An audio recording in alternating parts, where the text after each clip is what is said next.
अस्सलाम वालेकुम students. 10th class computer का हमारा आज का टॉपिक ऑपरेटर्स प्रेसिडेंस है। इस ऑपरेटर प्रेसिडेंस के अंदर हम देखेंगे कि अगर एक ही स्टेटमेंट के अंदर हमारे पास मल्टीपल ऑपरेटर आ जाते हैं, एक स्टेटमेंट के अंदर, एक क्वेश्चन के अंदर, एक लाइन के अंदर, एक पीस ऑफ कोड के अंदर मल्टीपल ऑपरेटर्स आ जाए तो उनको कैसे सोल्व किया जाएगा। हाईएस्ट प्रेसिडेंस किसकी है, कौन से ऑपरेटर की है। हमने ऑपरेटर्स की जो लिस्ट पढ़ी है, हमने 4 डिफरेंट टाइप्स के जो ऑपरेटर्स पढ़े हैं उनमें से हाईएस्ट प्रायोरिटी सबसे पहले कौन सा सोल्व करता है कंपाइलर। कंपाइलर सबसे लास्ट पे किसको सोल्व करता है और उसके लिए क्या एग्जांपल है हम देख के उसको समझेंगे।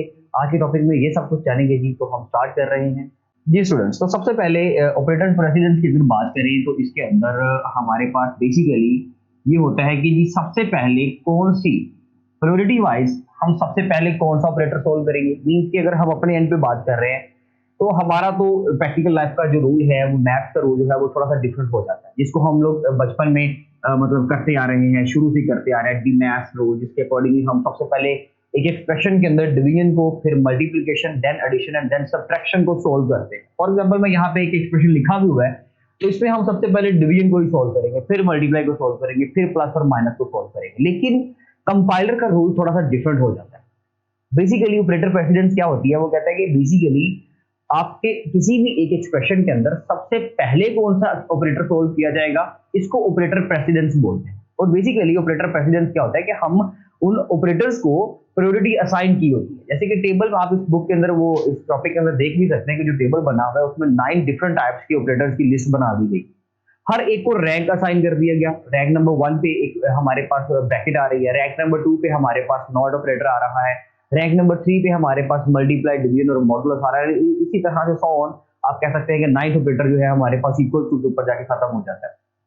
तो बेसिकली कंपाइलर क्या रूल अख्तियार करता है और कौन सी चीज को वो समझते हुए, देखते हुए वो सबको सोल्व करता है। तो वो सबसे पहले जो हमारे पास ऑपरेटर की लिस्ट आती है, मल्टीपल ऑपरेटर मींस के एक स्टेटमेंट के अंदर अगर आते हैं तो वो इस टेबल के अकॉर्डिंगली उसकी जो प्रायोरिटी उसको असाइन की गई है किसी भी ऑपरेटर को, उसके अकॉर्डिंगली उसको सोल्व कर देगा। अगर कोई सबसे पहले जैसे कि नंबर 1 पे ब्रैकेट आ रही है तो वो सबसे पहले ब्रैकेट को सोल्व करेगा, क्योंकि नंबर 1 पे ब्रैकेट आ रही है ना, उसका रैंक सबसे हाई है।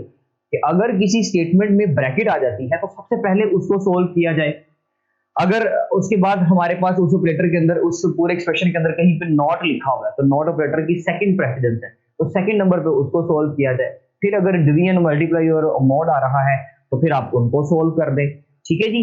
तो कोई भी ऑपरेटर प्रेसिडेंस की अगर बात की जाए तो कोई भी ऑपरेटर अपनी प्रेसिडेंस के अकॉर्डिंगली, अपनी प्रायोरिटी के अकॉर्डिंगली, अपने प्रेफरेंस के अकॉर्डिंगली, उस रैंक के अकॉर्डिंगली सोल्व किया जाता है। तो यहाँ पर भी हम लोग उनकी प्रेसिडेंस के अकॉर्डिंगली ही उनको सोल्व करेंगे, जिसका नंबर पहले आएगा उसको पहले सोल्व कर देंगे। क्वेश्चन सिर्फ ये है कि अगर दो सेम प्रेसिडेंस के ऑपरेटर्स से आ जाते हैं इकट्ठे, जैसे कि फॉर एग्जांपल हमारे पास डिवीजन, मॉडुलस और मल्टीप्लाई की प्रेसिडेंस सेम है, नंबर 3 पे इन तीनों की प्रेसिडेंस है, ये तीनों तो इकट्ठे आ रहे हैं जी। तो फिर अगर एक एक्सप्रेशन के अंदर डिवीजन भी आ जाता है, मल्टीप्लाई भी आ जाता है और मॉड भी आ जाता है, तो ऐसी सिचुएशन में क्या करेंगे। तो कंपाइलर बेसिकली जो सी लैंग्वेज का कंपाइलर, उसका रूल ये है कि जो सबसे पहले आ रहा होगा, जो लेफ्ट साइड पे आ रहा होगा सेम प्रेसिडेंस के ऑपरेटर्स को, उनमें से जो सबसे पहले आ रहा होगा लेफ्ट साइड पे, पहले वो उसको कैलकुलेट करेगा। इसके लिए हमारे पास एक एग्जांपल है, वो एग्जांपल करते हैं। जैसे कि फॉर एग्जांपल जी हमारे पास रिजल्ट नाम का एक वेरिएबल है, equal to 18 divided by 2 multiply by 3 plus 7 mod 3 plus 5 multiply by 4 bracket के अंदर इनक्लोज्ड है। तो इनमें से सबसे ज्यादा हाई प्रेसिडेंस इस वक्त किसकी है जी, हाई प्रेसिडेंस है जी इसकी, नंबर 1 पे। तो पहले ब्रैकेट सोल्व कीजिए, उसका सारा बाकी के कैलकुलेशंस नहीं करेंगे, अदरवाइज क्वेश्चन गलत हो जाएगा।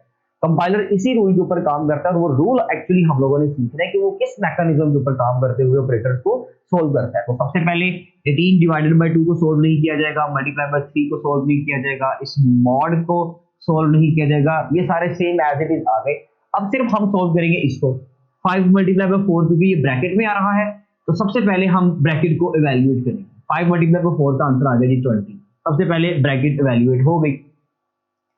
उसके बाद डिवीजन भी है, मल्टीप्लाई भी है, परसेंटेज भी है। प्लस का तो जो है जो प्रेसिडेंस है वो बाद में आती है, पहले इन तीनों की आती है, लेकिन इन तीनों की तो सेम है। तो ऐसी सिचुएशन में क्या करेंगे, जो सबसे लेफ्ट साइड पे आ रहा होगा पहले उसको सोल्व करेंगे। तो लेफ्ट साइड पे कौन सी आ रही है जी, डिवीजन आ रहा है। 18 डिवाइडेड बाय 2 का आंसर आ जाएगा स्टूडेंट्स 9, 9 2 18 हो जाएगा। ठीक है, 2 1 2 9 2 18, 9 आ गया। मल्टीप्लाई बाय 3 किसी को सोल्व नहीं करेंगे, बाकी आप कुछ भी अगर करेंगे तो वो गलत होने के चांसेस होंगे। इसलिए हम लोगों ने बाकी सारे एक्सप्रेशन को एज इट इज लिखना होता है, और एक एक्सप्रेशन के अंदर एक वन टाइम में आप एक सिंगल ऑपरेटर को ही सोल्व करोगे। तो 9 मल्टीप्लाई बाय 3 और ये 7 मॉड 3, इन दोनों की प्रेसिडेंस सेम है, बट पहले ये आ रहा है तो पहले इसको सोल्व करेंगे।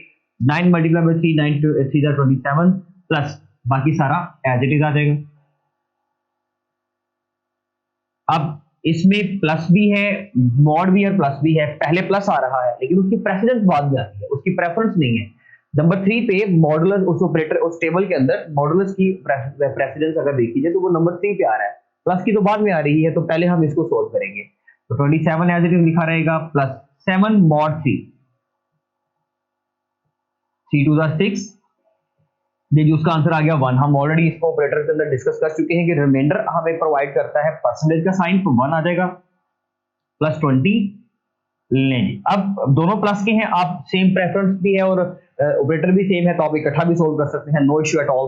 तो 27 प्लस 1 28 हो जाएगा, 28 plus 20 it will be equal to 48। तो ये जी आपका एक्सप्रेशन सारा हम लोगों ने कैलकुलेट कर लिया, और इसी प्रेसिडेंस के अकॉर्डिंगली ही इसको सोल्व करता है कंपाइलर।